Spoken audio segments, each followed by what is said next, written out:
लो ठीक है, विपक्षी नेताओं का कह दिया। योगी जी के साथ आपकी कैसी है सर?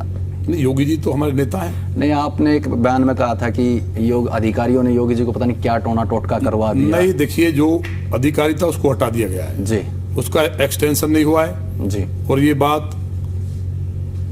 कम को ज्यादा आप समझें, गाय काटने का उसने पैसा लिया था जी, वो अपने पद से हट गया है। योगी जी गोरक्ष पीठाधीश्वर हैं। महाराज जी को हम अपनी बात को, मेरी बात अगर गलत होती तो मेरी बात को माना नहीं जाता। ऐसी कई घटनाएं हुई हैं। दासना देवी मंदिर का प्रकरण हो जी, लौनी में राम कथा के ऊपर लाठीचार्ज करने का मामला हो, बाद में जब माननीय मुख्यमंत्री जी को पता चला कि अधिकारी फीडबैक गलत दे रहे हैं तो उसके बाद उन पर कार्रवाई हुई जी। तो होता क्या है कि भाई मेरा स्वभाव है, मैं तो यहाँ लड़के आया हूँ, बिल्कुल। मैं पॉलिटिक्स में, मेरे पिताजी एमएलए नहीं थे जी, जी। तो मैं यहाँ संघर्ष करके आया हूँ। मैं 32 बार जेल गया हूँ लोगों के लिए। तो जो सही को सही नहीं कहूंगा तो कहीं ना कहीं ऊपर वाला देख रहा, मेरा भी तो कर्म का कहीं ना कहीं मुझे भोगना पड़ेगा।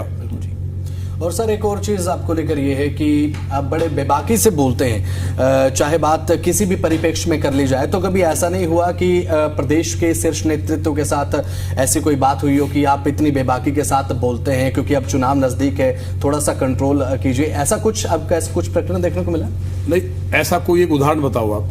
मैंने कहीं ऐसा मैंने कोई बात ऐसी बोली हो जो हमारी जो शीर्ष लीडरशिप है, मेरे जैसा व्यक्ति, एक साधारण व्यक्ति, भारतीय जनता पार्टी ने युवा मोर्चा की राष्ट्रीय टीम में, किसान मोर्चा की राष्ट्रीय टीम में, क्षेत्रीय समिति में पार्टी का जिला अध्यक्ष, बागपत जिले का इंचार्ज और दो बार विधायक बनाया। तो पार्टी ने, मैंने शुरू में ही कह चुका, मैं एक अनुशासित कार्यकर्ता हूं पार्टी का।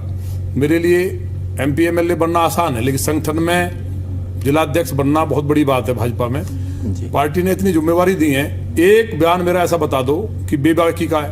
अब ये बताइए, अगर कहीं गलत हो रहा है, बांग्लादेश में गलत हुआ, गाय कट रही है, मैं गाय के लिए, बेटी के साथ बलात्कार हुआ लौनी में, उसके लिए राजनीति में आया। तो जिस कारण से मैं राजनीति में आया कि लौनी में रामराज होगा जी, हिंदू पलायन नहीं करेगा, किसी भी बहन बेटी रात के 12 बजे उन बस्तियों में जहां जिहादी रहते हैं सोने से लद के निकलेगी और कोई उसको छू नहीं पाएगा, इस संकल्प के साथ राजनीति में आया।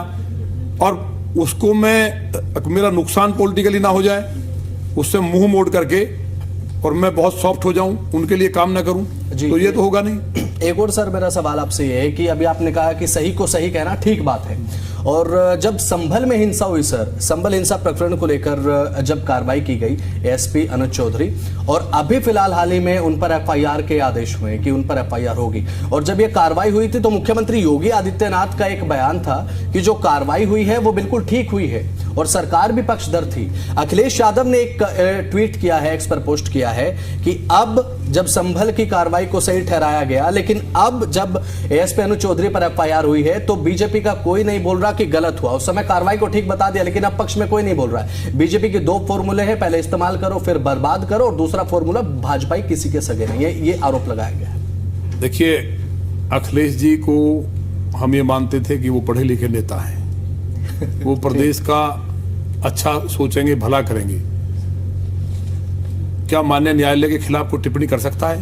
बिल्कुल सही बात। न्यायालय ने कोई केस दर्ज किया, उन्हें दोषी नहीं ठहराया है, वो दोषी नहीं ठहराए गए हैं, बिल्कुल। तो उसमें वो जांच होगी। किसी ने अगर कोई कोर्ट गया है तो कोर्ट में कोई भी जा सकता है, यही लोकतंत्र है। जितनी संस्थाएं हैं, न्यायालय हो, चुनाव आयोग हो, जितनी जांच एजेंसी है, सभी के ऊपर सवाल उठाते हैं। ये वही लोग हैं, पूरा देश और प्रदेश जानता है जो भी आपको सुन रहे हैं आज। क्या माननीय अखिलेश जी ने पहली सरकार बनते ही, पहली कैबिनेट में, केवल इंडिया नहीं, दुनिया के डेमोक्रेटिक हो या कहीं तानाशाही हो या राजतंत्र हो, किसी भी देश में ऐसा कहीं निर्णय नहीं हुआ कि अपने देश के नागरिकों को बम से मारने वाले, उनकी हत्या करने वाले आतंकवादियों को पहली कैबिनेट में रिहा करने का प्रस्ताव पास किया हो, जिसको माननीय न्यायालय को रोकना पड़ा और कहना पड़ा आतंकवादियों को अभिनंदन करो। कार सेवकों पे गोली चलाने वाले, बेटियों को बलात्कार करने वाले, उत्तर प्रदेश भूला नहीं है। पूरे प्रदेश को लूटा जाता था, बलात्कार होते थे, डकैतियां डलती थी, गहरे गहरे गड्ढे थे, बिजली आती नहीं थी। उत्तर प्रदेश का मतलब था जैसे दिल्ली से फ्लाइट से उड़ते थे तो घुप अंधेरा होता था, मतलब उत्तर प्रदेश आगे। आज नक्शा बदला है। उत्तर प्रदेश माननीय योगी जी की अगुवाई में भारतीय जनता पार्टी की सरकार ने, आज हम लोग कई मामलों में नंबर 1 है और देश के दूसरे नंबर की हम लोग आर्थिक शक्ति हैं। हर फील्ड में, कई मसलों में हम नंबर 1 है और बहुत जल्दी हम 1 ट्रिलियन की डॉलर की इकोनॉमी होंगे देश के अंदर। तो अखिलेश जी का ये कहना, जहां तक अनुज चौधरी जी की बात है, अनुज चौधरी बहुत मजबूत पहले पहलवान रहे, देश का नाम किया उन्होंने दुनिया में। दूसरी बात, बहुत ईमानदार और मजबूत अधिकारी हैं। उन्होंने जो किया है वो सही किया है, लेकिन न्यायालय में उसका परीक्षण होगा, वो बरी होंगे। हमारी बात को याद रखना, उन्होंने कोई गलत नहीं किया है। क्या वो उस टाइम संभल को जलवा देते? क्या दंगे की आग में जो हिंदू वहां पहले मारे गए, जो कभी किसी जमाने में राजा संबलेश्वर जो थे, गुर्जर प्रदिहार वंश के राजा थे, उनकी राजधानी थी, सारे कुएं बावड़ी थे, तुर्क आए, मुगल आए, उन्होंने सबको कत्ल कर दिया। उसके बाद वहां जो हिंदू रहते थे, सपा बसपा की सरकारों में उनको काट दिया गया, कांग्रेस ने उनको कटवा दिया। तो सरकार की मंशा थी कि वहां के लोग पलायन ना करें। तो अनुज चौधरी ने अपनी ड्यूटी का ईमानदारी से निर्वहन किया, कायरता नहीं दिखाई। इसलिए पूरे प्रदेश की और देश की जनता उनके प्रति सॉफ्ट कॉर्नर भी रखती है। जी सर, प्रदेश के विकास की बात करें तो इसमें यूथ की भूमिका जो है काफी महत्वपूर्ण रहती है। तो मेरा सवाल आपसे यूथ को लेकर रहने वाला है, किस तरीके से आप जो है यूथ के लिए कार्य कर रहे हैं, किस तरीके से रोजगार के ऑप्शन खोले जा रहे हैं जिससे यूथ के पास काफी ऑप्शंस हो। जी सर। देखिए, जो भी डेवलपमेंट हुआ है उत्तर प्रदेश में, जो निवेश हुआ है उसमें अभी फिर हमारे यहाँ समिट होने वाली है।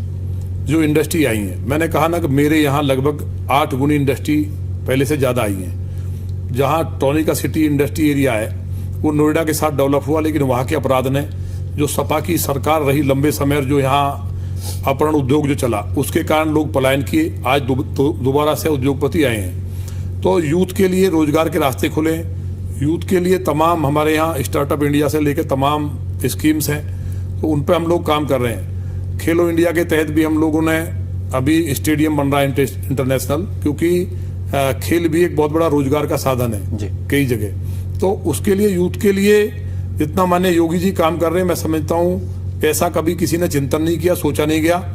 आने वाले समय में ये जो हमारी सारी स्कीम है, अभी ये कहीं ना कहीं धरातल पे काम शुरू हुआ है, कुछ स्टार्ट हुई है। तो आने वाले समय में 3 साल के अंदर अंदर उत्तर प्रदेश रोजगार के मामले में भी, खेल के मामले में भी और टेक्नोलॉजी के मामले में भी, और जहां तक रोजगार देने की बात है, 6 लाख नौकरियां हमने दी हैं। कोई माई का लाल नहीं कह सकता कि कहीं 1 रुपया किसी ने लिया है। समाजवादी पार्टी की सरकार थी, सिपाही में बोली लगती थी, एक ही जाति के लोगों को सिलेक्ट कर लिया जाता था। तो इससे जो मुक्ति मिली है प्रदेश की जनता को, इसलिए यूथ भारतीय जनता पार्टी के साथ हर बार मजबूती के साथ खड़ा है। और अभी लगभग 4 लाख नौकरियां अलग अलग विभागों में, सब ज्यादा पुलिस में, हम लोगों ने निकालने की तैयारी कर ली है, निकाल भी दी गई है कुछ। तो ऐसा नहीं है, सरकार यूथ के लिए काम कर रही है, क्योंकि उत्तर प्रदेश में लगभग 65% यूथ है, उसी पे हम लोग फोकस करके काम कर रहे हैं। जी, तो अब समय की कमी है और बड़ी बेबाकी के साथ आपने तमाम सवालों का सर जवाब दिया, और हम चाहते हैं कि 2027 में आपके लिए बहुत बहुत शुभकामनाएं सर। बहुत बहुत शुक्रिया आप जुड़े दिल्ली एनसीआर हरियाणा को समय आपने दिया, बहुत बहुत शुक्रिया आपका। तो ये थे नंदकिशोर गुर्जर जी, जिन्होंने बड़ी बेबाकी के साथ सभी सवालों का जवाब दिया है, चाहे बात राजनीति को लेकर हो, विकास को लेकर हो, या फिर नंदकिशोर गुर्जर की पर्सनालिटी को लेकर राजनीतिक गलियारों में जितनी चर्चाएं होती हैं उन्हें लेकर हो। तो चलिए फिलहाल नेताजी हाजिर हैं। मैं आज के लिए इतना ही, नमस्कार।